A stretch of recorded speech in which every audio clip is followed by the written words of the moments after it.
Hello everyone, welcome back to Study Time with Isha. So last video में हमने start किया था graphical method for solving linear programming problems और उसमें हमने दो cases discuss किए थे maximization and minimization और दोनों ही cases में हमने देखा था कि जो हमें solution मिला था that was a unique solution.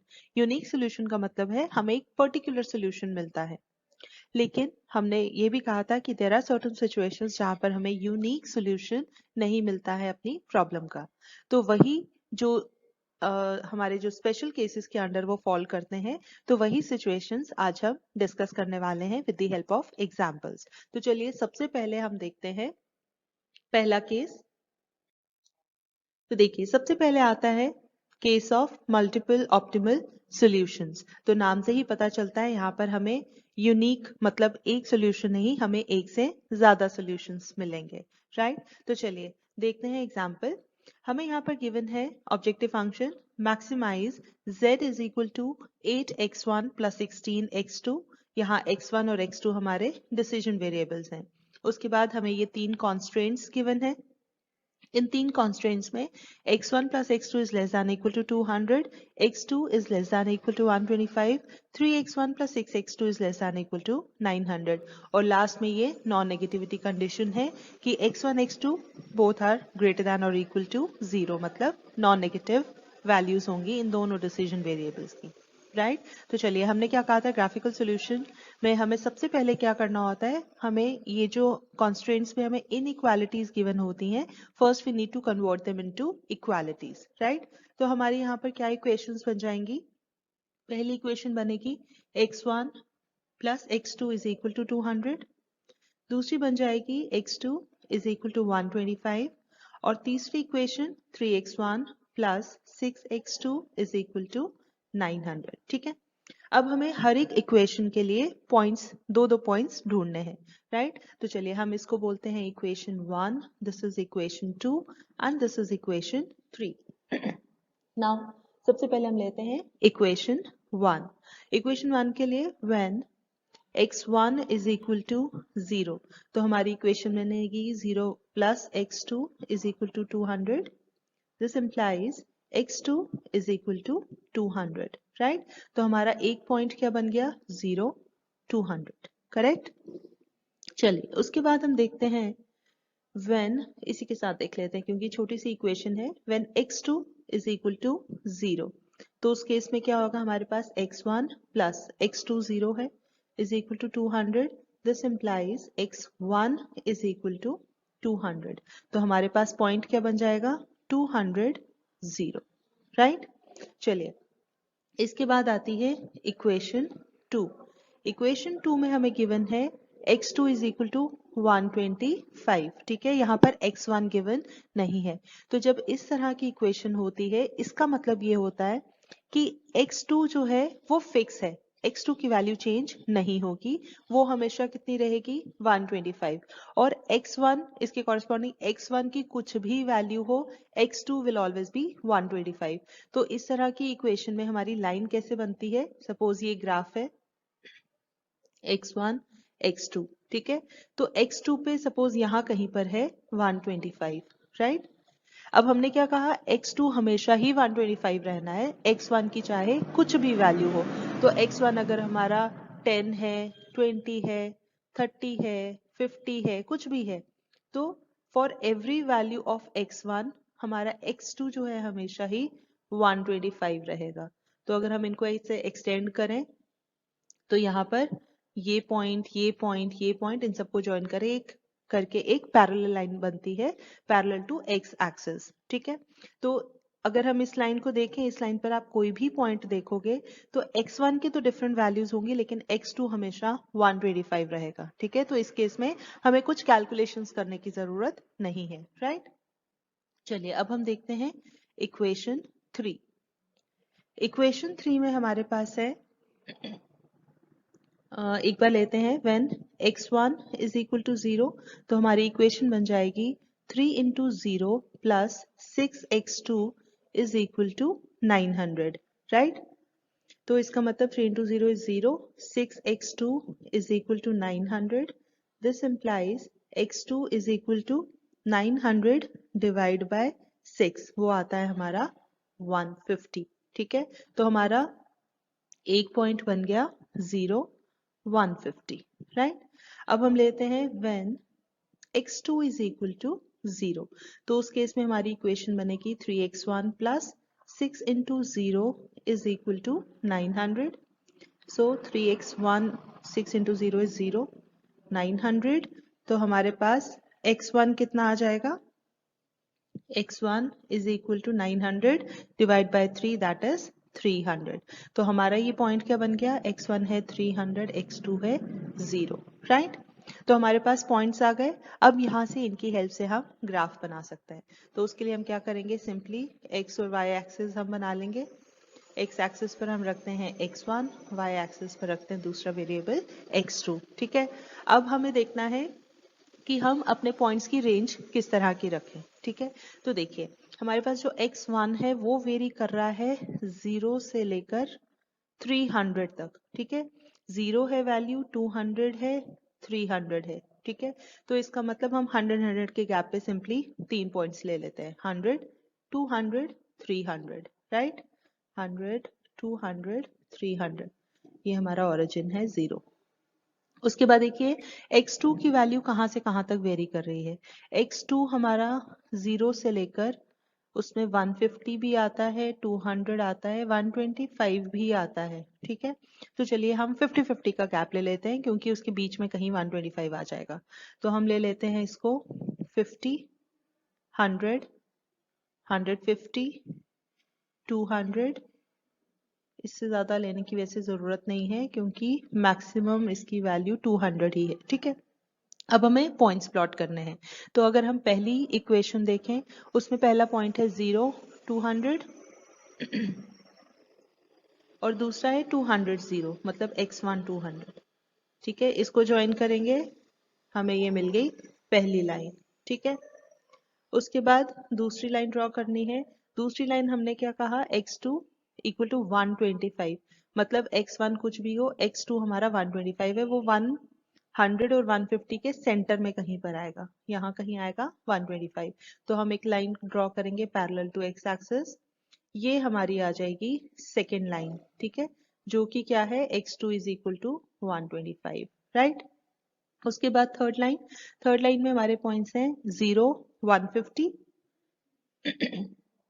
0 150 है यहाँ पर, और दूसरा है 300 0 300 0। राइट, 150 से लेकर यहाँ पर ज्वाइन करेंगे, ये हमारी तीसरी लाइन आ गई। ठीक है, आप स्केल से सीधा ड्रॉ करें स्ट्रेट लाइन।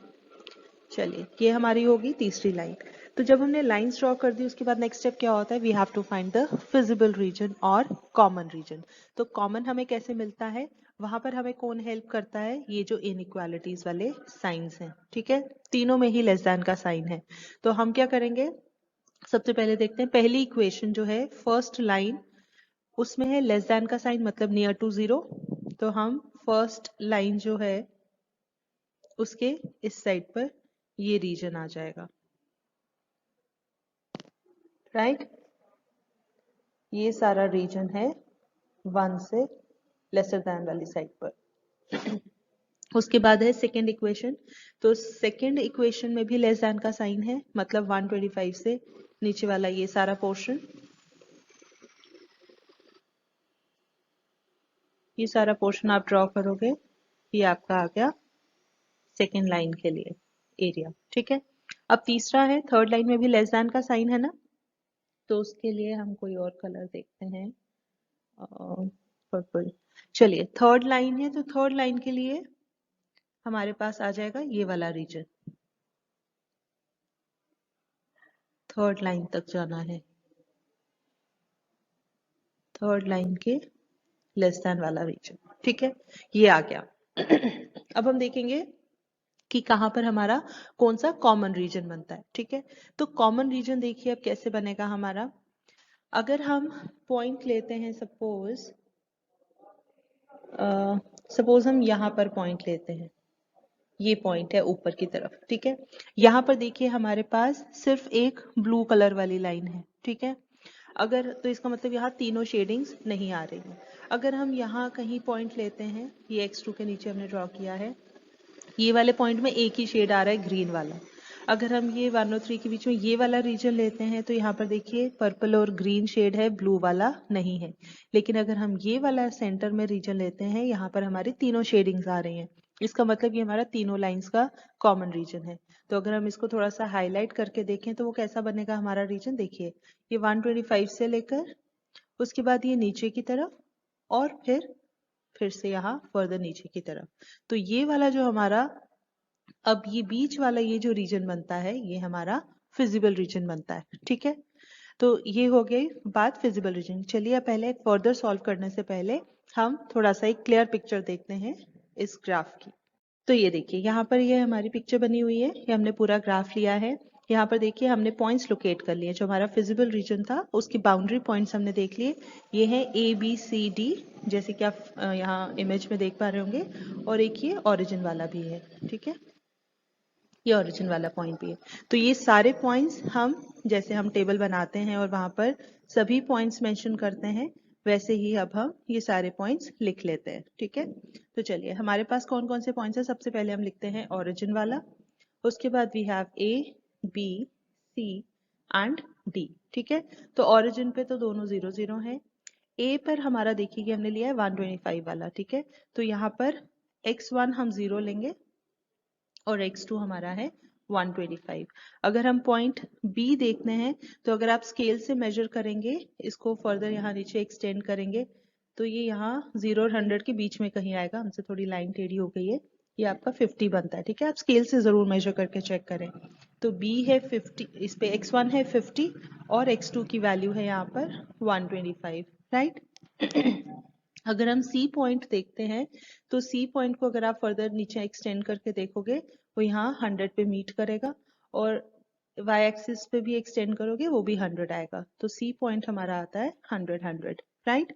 और डी वाला पॉइंट जो है यहाँ पर हमारा x1 है 200 और x2 है 0। तो अब हमने जब पॉइंट्स लिख लिए, नेक्स्ट स्टेप क्या है, अब हमें जो हमारा ऑब्जेक्टिव फंक्शन है उसकी वैल्यू कैलकुलेट करनी है और ये x1 x2 की वैल्यूज पुट करके। तो अगर हम पहला देखते हैं, ये तो सिंपल 8 इंटू 0 प्लस 16 इंटू 0 आ जाएगा, ये आ गया 0।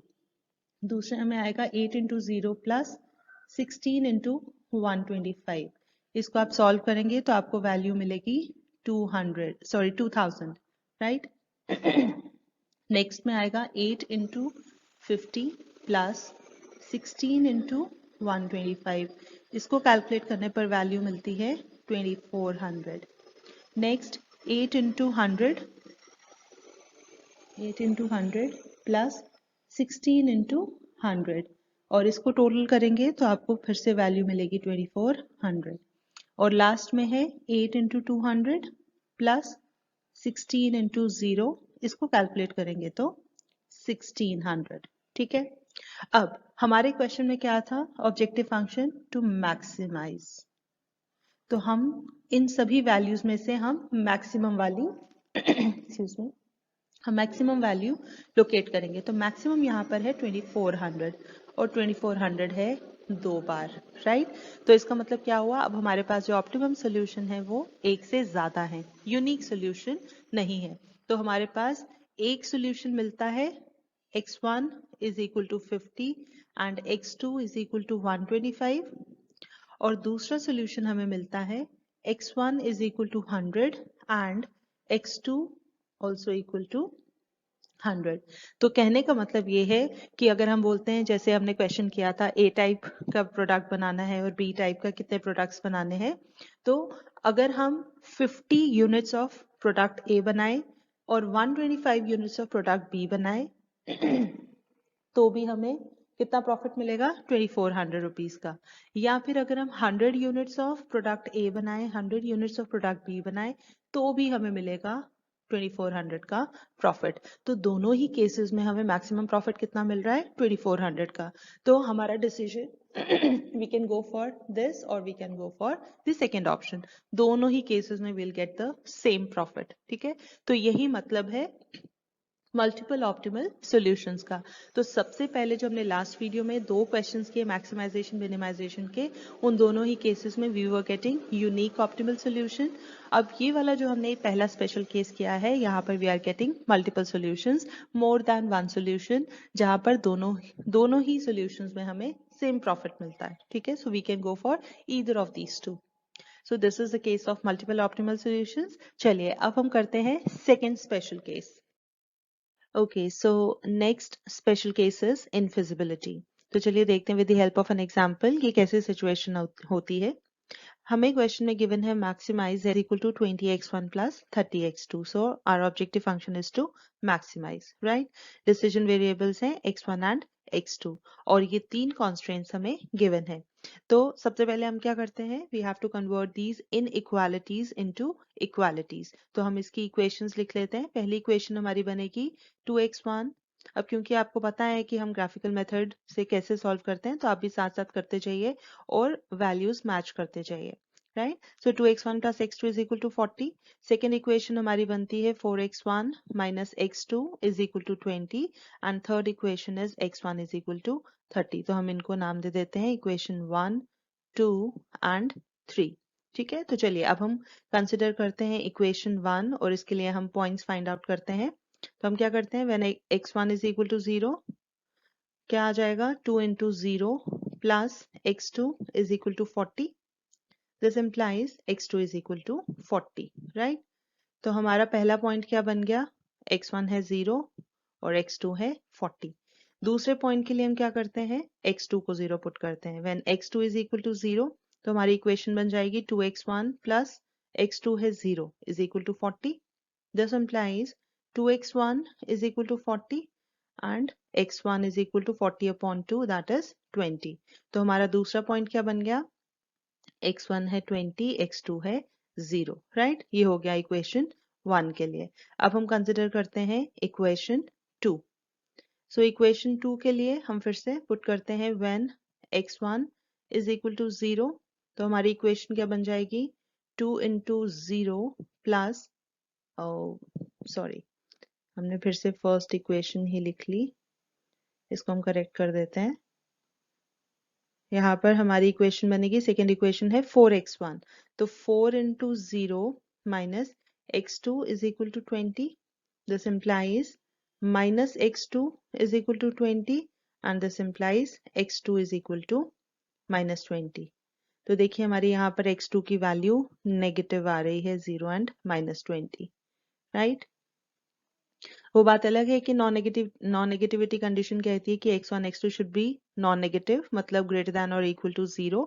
लेकिन अब ये पॉइंट हमने निकाला है, लाइन तो हम ड्रॉ करेंगे, वो हम अल्टीमेटली जब सोल्यूशन कंसिडर करना होगा वहां पर हम नेगेटिव वैल्यूज कंसिडर नहीं करेंगे। ठीक है, तो फिलहाल के लिए हम इसे एज इट इज रहने देते हैं क्योंकि लाइन तो हमारी इससे भी बन जाएगी। ठीक है, चलिए दूसरा point, when x2 is equal to 0 तो ये बन जाएगा 4x1 minus x2 है 0 is equal to 20। This implies 4x1 is equal to 20 and x1 is equal to 20 upon 4 is 5। तो हमारा दूसरा पॉइंट बन गया, x1 है 5, x2 है 0, राइट? चलिए इक्वेशन 3, थर्ड इक्वेशन है हमारी x1 is equal to 30। अब देखिए यहाँ x2 नहीं गिवन है ना, और x1 की वैल्यू 30 है, मतलब वो फिक्स है। तो इसका मतलब ये हुआ for any value of x2 x1 हमेशा 30 ही रहेगा। ठीक है, x2 चाहे जितना मर्जी चेंज हो जाए। तो इस तरह की केसेस में हमारी लाइन किस तरीके की बनती है, अगर हम x1 यहाँ लें x2 यहाँ लें, तो सपोज x1 पे यहाँ कहीं 30 है। ठीक है, हम बीच की वैल्यूज नहीं लिख रहे, सपोज यहाँ पर 30 है। तो देखिए x2 की वैल्यू कुछ भी हो जाए, 5, 10, 15, 20 कुछ भी हो जाए, हर एक केस में हमारा जो x1 है वो 30 रहना है। ठीक है, तो हमारा एक पॉइंट ये बनेगा, दूसरा इस 30 के कॉरेस्पॉन्डिंग ये बनेगा, तीसरा हम ये कह सकते हैं, और जब हम इनको ज्वाइन करेंगे will get a straight line parallel to Y axis. ठीक है, तो इस लाइन पर आप कोई भी पॉइंट ले लो, x2 की डिफरेंट वैल्यूज होंगी लेकिन x1 हमेशा 30 रहेगा। तो अगर इस तरह की इक्वेशन हमें गिवन होती है, we get a line parallel to Y axis. ठीक है, अब देखिए हमें तीनों, अब यहाँ पर हमें कुछ कैलकुलेशन करने की जरूरत नहीं है पॉइंट्स के लिए, हम सिंपली एक स्ट्रेट लाइन ड्रॉ कर सकते हैं। तो चलिए अब पॉइंट्स ढूंढने के बाद हम प्लॉट करते हैं इनको ग्राफ पर। तो हम x एक्सिस पर लेते हैं x1, y एक्सिस पर लेते हैं x2। अब देखिए अब यहाँ पर क्योंकि नेगेटिव वैल्यूज है x2 की, तो हमें इसको थोड़ा सा नेगेटिव साइड पे एक्सटेंड करना पड़ेगा, राइट। तो हमारा देखिए x1 की वैल्यू देखो कहाँ से कहाँ तक है, 0 से लेकर मैक्सिमम जा रही है 20 तक। तो हम 10, 20, 30 ले लेते हैं क्योंकि x1 30 भी है। 10, 20, 30। उसके अलावा x2 की वैल्यू हमारी 0 से लेकर 40 तक जा रही है और नेगेटिव साइड पे 20 तक जा रही है। तो हम यहाँ -10, -20 ले लेते हैं नेगेटिव साइड पे, ठीक है। और पॉजिटिव साइड पे हम 10, 20, 30, 40, 50, चलो 40 तक है, 50 तक ले लेते हैं। 10, 20, 30, 40 एंड 50, राइट। ये हमारा स्केल हो गया डिसाइड। अब हम पॉइंट्स प्लॉट करते हैं। तो पहला पॉइंट क्या है, 0, 40, 0, 40। और इसका दूसरा पॉइंट है 20, 0 वो आएगा यहाँ पर। इन दोनों को ज्वाइन करेंगे, हमें मिल जाएगी ये पहली लाइन। आप प्लीज इसको टेढ़ा मेढ़ा ना बनाएं, स्केल से हमेशा स्ट्रेट लाइन ड्रॉ करें। चलिए अब सेकेंड लाइन के लिए वी हैव 0, -20, वो यहाँ पर आ जाएगा। और 5, 0, 5, 0, 10 के बीच में यहाँ कहीं आएगा, ठीक है। तो ये बन जाएगा हमारा पॉइंट 5, 0। इन दोनों को ज्वाइन करेंगे और ऊपर तक एक्सटेंड हम कर सकते हैं, ठीक है। ये हमारी बन जाएगी सेकेंड लाइन, राइट। इसके बाद अब हमारी जो थर्ड लाइन है, थर्ड लाइन के लिए हमें बताया हमें वहां पॉइंट्स की जरूरत नहीं है, वो सिंपली हमें 30 से ड्रॉ करनी है और पैरेलल टू वाई एक्सिस बनानी है। तो यहाँ से सीधी हमारी ये लाइन पैरेलल बन जाएगी और ये हमारा बन जाएगा थर्ड लाइन। तो लाइंस ड्रॉ करने के बाद नेक्स्ट स्टेप क्या होता है, हमें फिजिबल रीजन ढूंढना है। और फिजिबल रीजन के लिए हम यूज करते हैं ये इनइक्वालिटीज जो हैं, ठीक है। पहली इक्वेशन में देखिए लेस देन का साइन है ना, तो लेस देन का साइन है, इसका मतलब जो 0 के पास वाला एरिया है हमने वो कंसिडर करना है। तो जो पहली वाली लाइन है उसका ये बिलो दिस लाइन जो एरिया है, ये हमारा इसके लिए रीजन बनेगा, ठीक है। तो अगर 2x1 + x2 = 40 है तो वो वाले पॉइंट्स इस लाइन के ऊपर लाई करते हैं, और लेस वाले जो होंगे, अगर लेस देन 40 वाले पॉइंट्स हैं तो वो इससे बिलो वाले रीजन में फॉल करेंगे, ठीक है। चलिए अब हम देखते हैं सेकेंड लाइन। सेकेंड लाइन में भी देखिए लेस देन का साइन है ना, तो सेकेंड लाइन का लेस देन वाला मतलब 0 के पास वाला रीजन, लेफ्ट हैंड साइड वाला रीजन आ जाएगा। तो सेकेंड लाइन का ये वाला, ये लोअर पार्ट है, हम ये कंसिडर करेंगे, ठीक है। अब देखिए ये सेकेंड लाइन का पूरा नीचे तक, एक्स एक्सिस के नीचे भी यहाँ तक लाइन एक्सटेंडेड है ना, तो ये भी है। लेकिन अब क्योंकि हम जो पॉजिटिव वाला जो होता है, मतलब हमें सिर्फ नॉन नेगेटिविटी कंडीशन कहती है कि हमें सिर्फ पॉजिटिव वैल्यूज कंसिडर करनी है, तो इसीलिए हम जो इसके रीजन में ये वाला जो पार्ट आता है, ये बिलो एक्स एक्सिस वाला, हम ये जो पार्ट है पूरा, जिसको अभी ग्रीन कलर से शेड किया है, ये रीजन हम कंसिडर नहीं करते हैं, ठीक है। तो हम कौन सा रीजन हमेशा कंसिडर करेंगे, जो अबव एक्स एक्सिस है, मतलब पॉजिटिव वाला है, राइट। ओके, ये हो गया सेकंड का। अब थर्ड का अगर हमें रीजन डिसाइड करना है तो वो कैसे डिसाइड होगा, देखिए यहाँ पर अब देखिए ग्रेटर देन का साइन है, ठीक है। x1 ग्रेटर देन और इक्वल टू 30, तो ग्रेटर देन होता है राइट साइड पर, तो इसका मतलब ये तीसरी लाइन का ये जो राइट हैंड साइड वाला एरिया है, इसके लिए ये रीजन है, ठीक है, ग्रेटर देन इक्वल टू 30 वाला। तो अब देखिए हमारे पास थर्ड लाइन का भी रीजन है, फर्स्ट सेकंड का कॉमन रीजन भी है। कॉमन रीजन कौन सा है, ये वाला बीच में, ठीक है। तो लेकिन हम कब कहते हैं कि हमें फिजिबल रीजन मिल गया है, हम कहते हैं जब सारे कॉन्स्ट्रेंट्स हमारे सेटिस्फाई होते हो। लेकिन यहाँ पर क्या है, देखिए हम कहते हैं कॉमन रीजन उसको कहते हैं जहां पर हमारे सारे कॉन्स्ट्रेंट सेटिस्फाई हो। लेकिन ये जो हमारा बीच में भी हमने ग्रीन कलर से किया, थोड़ा डिफरेंशिएट करने के लिए थोड़ा येलो कलर कर देते हैं। तो ये जो येलो वाला रीजन है, जो अभी हमने येलो से शेड किया, ये फर्स्ट और सेकंड कांस्टेंट का कॉमन रीजन है। लेकिन यहाँ पर थर्ड कांस्टेंट लाई नहीं करता, थर्ड कांस्टेंट की वैल्यूज यहाँ लाई नहीं करती।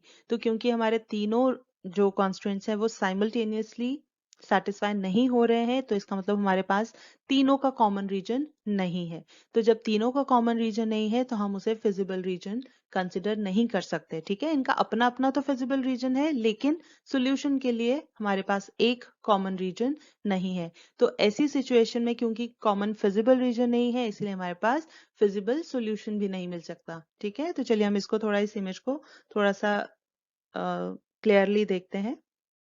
तो देखिए जैसे कि यहाँ पर पिक्चर क्लियर है, ये वाला जो रीजन है जिसको अभी रेड से शेड किया, ये हमारा फर्स्ट और सेकंड कांस्टेंट का कॉमन रीजन है।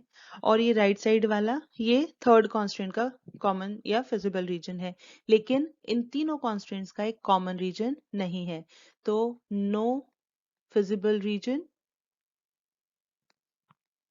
मतलब यहाँ पर लिखा है हमने फिजिबल रीजन लेकिन वो अलग अलग कॉन्स्टेंट्स के लिए है। ठीक है, तो लेकिन हमारे पास एक कॉमन फिजिबल रीजन नहीं है जहां पर तीनों कॉन्स्टेंट्स सेटिस्फाई होते हो। तो इसका मतलब नो फिजिबल सॉल्यूशन। तो यहाँ पर हमारे जो कॉन्स्टेंट्स हैं वो कंसिस्टेंट नहीं है अकॉर्डिंग टू ईच अदर। तो नो फिजिबल सॉल्यूशन, और इसी को हम कहते हैं दिस केस ऑफ इनफिजिबिलिटी। ठीक है, तो इनफिजिबिलिटी नाम से ही पता लगता है ना कि हमारे पास कोई फिजिबल सॉल्यूशन नहीं है। और फिजिबल सॉल्यूशन क्यों नहीं है? क्योंकि ग्राफिकल मेथड के अकॉर्डिंग हमारे पास यहाँ पर फिजिबल रीजन नहीं है। ठीक है, so this is the second special case. तो I hope this is clear. चलिए बढ़ते हैं अब हम लास्ट केस की तरफ। Okay, so our last special case is unboundedness. तो चलिए देखते हैं इसमें क्या होता है। हमारे पास क्वेश्चन है maximize z is equal to 10x1 plus 20x2 subject to, ये दो कॉन्स्टेंट्स हैं और उसके अलावा नॉन नेगेटिविटी कंडीशन है। तो चलिए हम इसको पहले कन्वर्ट करते हैं इक्वालिटीज में। 2x1 plus 4x2 is equal to 16, और दूसरी equation x1 plus 5x2 is equal to 15, first equation and second equation. ठीक है, तो चलिए पॉइंट्स बनाते हैं। पहले हम लेते हैं हमारी इक्वेशन 1। तो इक्वेशन 1 के लिए हम पॉइंट्स ढूंढते हैं। हमारे पास है when x1 is equal to 0। तो हमारी इक्वेशन क्या बन जाएगी? 2x1, x1 है 0, plus 4x2 is equal to 16. This implies 4x2 is equal to 16, और x2 कितना हो जाएगा? 16 upon 4. So x2 is equal to 4 4s are 16. So x2 हमारा आ गया 4। तो हमारा पहला पॉइंट क्या बन जाता है? फर्स्ट इक्वेशन के लिए x1 है 0 तो x2 बनता है 4। ठीक है, पॉइंट बन गया हमारा 0 4। अब हम देखते हैं दूसरा point, when x2 is equal to 0। तो हमारी इक्वेशन बन जाएगी 2x1 plus 4 into 0 is equal to 16। So 2x1, 4 into 0 is 0, 2x1 is equal to 16, x1 is equal to 2 8 16। ठीक है, तो हमारा दूसरा पॉइंट बन गया x1 है 8, x2 है 0। राइट, अब हम देखते हैं दूसरी इक्वेशन के लिए, फॉर इक्वेशन 2। तो हम कैसे पॉइंट्स, फिर से when x1 is equal to 0। तो हमारी इक्वेशन क्या बनेगी? x1 है 0 plus 5 x2 is equal to 15।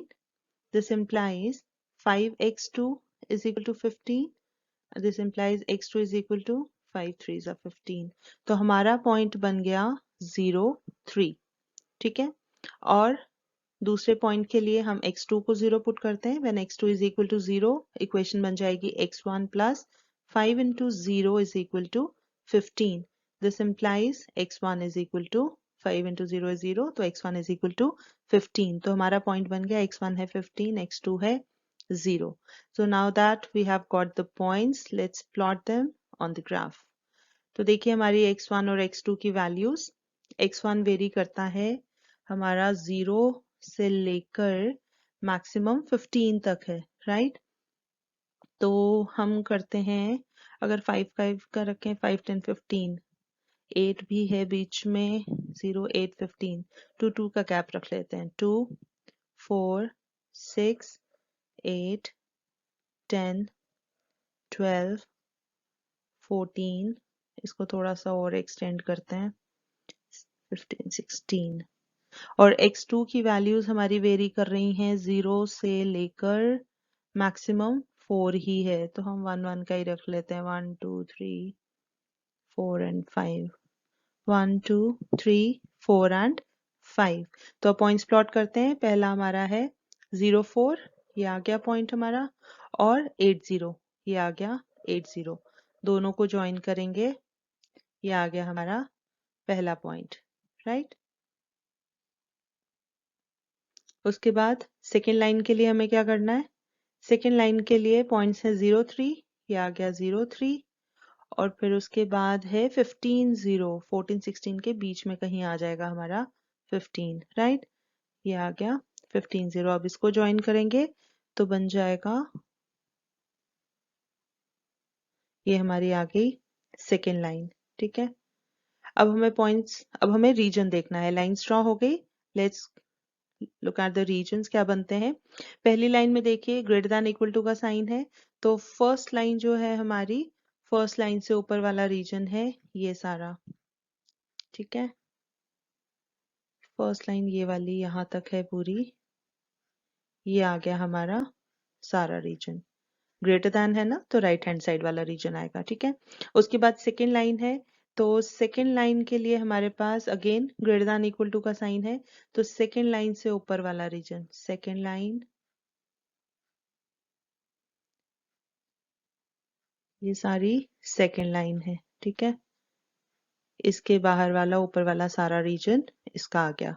अब इन दोनों में कॉमन कौन सा है? अगर हम हाइलाइटर की हेल्प से देखते हैं तो ये 0 4 वाले पॉइंट से लेकर इस तरीके से आएगा, और फिर यहाँ से ये वाली लाइन, ठीक है। और इसके बियॉन्ड ये जो सारा रीजन है, ये सारा हमारा फिजिबल रीजन है, राइट। अब फिजिबल रीजन तो आ गया। अब अब हमें अब आपको देखना होता है ऑब्जेक्टिव फंक्शन। तो ऑब्जेक्टिव फंक्शन में क्या गिवन है? ऑब्जेक्टिव फंक्शन कहता है मैक्सिमाइज करो। अब इस रीजन के हमें मैक्सिमम पॉइंट्स देखने हैं, तो अपर लिमिट तो है ही नहीं, ये सारा ओपन है बाउंड्री, ठीक है। तो क्योंकि ये सारा ओपन है, तो इसका मतलब हमारे पास कोई अपर लिमिट नहीं है, तो हम इसको कितना भी मैक्सिमाइज करते चले जाएंगे, ठीक है। तो कितना भी मैक्सिमाइज करते करते चले जाओ, प्रैक्टिकली इज नॉट पॉसिबल। कहने में ठीक लगता है लेकिन practically this is not possible, ठीक है। तो जहां पर हमारे पास कोई अपर लिमिट नहीं है, बिल्कुल अनबाउंडेड है, तो उस केस में हम कहते हैं यहाँ पर हमारे पास infinite number of optimal solutions possible हैं। ऑप्टिमल नहीं कहेंगे, क्योंकि ऑप्टिमल तो होगा, मैक्सिमाइज है तो मैक्सिमम हमें मिलना चाहिए, लेकिन यहाँ कुछ मैक्सिमम है ही नहीं।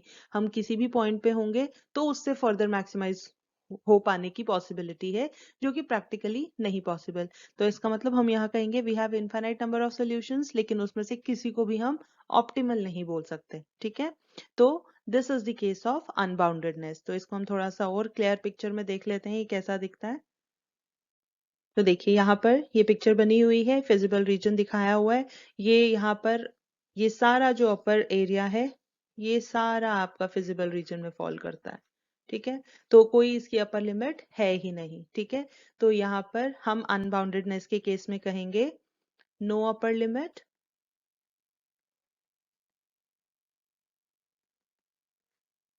This implies we have infinite number of solutions possible, ठीक है। but none of them, हमारे पास infinite number of solutions possible है, लेकिन उनमें से हम किसी को भी ऑप्टिमल नहीं कह सकते। But none of them can be considered optimal, right. तो इसी तरीके से ये तो हम कहेंगे, क्योंकि मैक्सिमाइजेशन का केस था तो हमने कहा कोई अपर लिमिट नहीं है ना, तो किसी भी एक्सटेंट तक हम इसको इंक्रीज कर सकते हैं, तो लेकिन जो प्रैक्टिकली पॉसिबल नहीं है। तो ये अनबाउंडेडनेस का केस है इन केस ऑफ मैक्सिमाइजेशन। तो यही सिचुएशन अगर आपको बोली जाए मिनिमाइजेशन में क्या होगा, तो मिनिमाइजेशन में क्या होगा कि हम जितना मर्जी नया सोल्यूशन फाइंड करते जाएं, हम रहेंगे हमेशा फिजिबल रीजन के अंदर ही, हम उसको कभी छोड़ नहीं पाएंगे, लेकिन मिनिमम से मिनिमम वैल्यू तक चलते जाएंगे, ठीक है। अगर एक वैल्यू हमें मिली है तो उससे और छोटी वैल्यू भी पॉसिबल है, अगर हम उस पॉइंट पे भी पहुंच गए उससे फर्दर मिनिमम वैल्यू भी पॉसिबल है, ठीक है। तो मिनिमाइजेशन के केस में इस तरीके से होता है कि will remain inside the feasible reason but one more, मतलब कोई भी एक्स्ट्रा उसमें और मिनिमम वैल्यू पॉसिबल है, ठीक है। तो वहां पर भी हम अनबाउंडेडनेस को इस तरीके से डिफाइन करते हैं, ठीक है। तो हमने देखा कि both in case of infeasibility and unboundedness we don't get any optimal solution, लेकिन दोनों में डिफरेंस क्या है? इनफिजिबिलिटी के केस में कोई भी सॉल्यूशन नहीं मिलता, there is no solution. Unboundedness के केस में we have infinite number of solutions, लेकिन उनमें से किसी को भी हम ऑप्टिमल नहीं बोल सकते, ठीक है। तो ये डिफरेंस है दोनों में, अदरवाइज दोनों ही केसेस में हमें एक ऑप्टिमल सॉल्यूशन नहीं मिलता है, ठीक है। तो हमने कितने केसेस किए? लास्ट वीडियो में हमने डिस्कस किया था सिंपल ग्राफिकल मेथड जिसमें हमें यूनिक सॉल्यूशन मिला था। उसके बाद आज की वीडियो में हमने डिस्कस किए स्पेशल केसेस। सबसे पहला था मल्टीपल ऑप्टिमल सॉल्यूशंस, उसके बाद infeasibility and the third one is unboundedness. तो with this the video on special cases in case of graphical method is over. इतना ही था इस वीडियो में और इस कॉन्सेप्ट में। आई होप सभी कॉन्सेप्ट्स आपको क्लियर होंगे, ग्राफिकल मेथड आपको अच्छे से समझ आया होगा। तो अगर आपको इसके अलावा कोई भी डाउट है, कोई भी आपके सजेशंस हैं, कोई भी फीडबैक है, तो आप कमेंट सेक्शन में शेयर कर सकते हैं। So with this I will take your leave. मगर जाने से पहले अगर आपको ये वीडियो पसंद आई हो तो इसे लाइक ज़रूर करें, अपने जानने वालों के साथ ज़्यादा से ज़्यादा शेयर करें, और हाँ, अगर आपने अभी तक इस चैनल को सब्सक्राइब नहीं किया है तो प्लीज़ इसे सब्सक्राइब ज़रूर करें। हम जल्दी हाजिर होंगे एक नए कॉन्सेप्ट के साथ, तब तक के लिए टेक केयर, बाय बाय।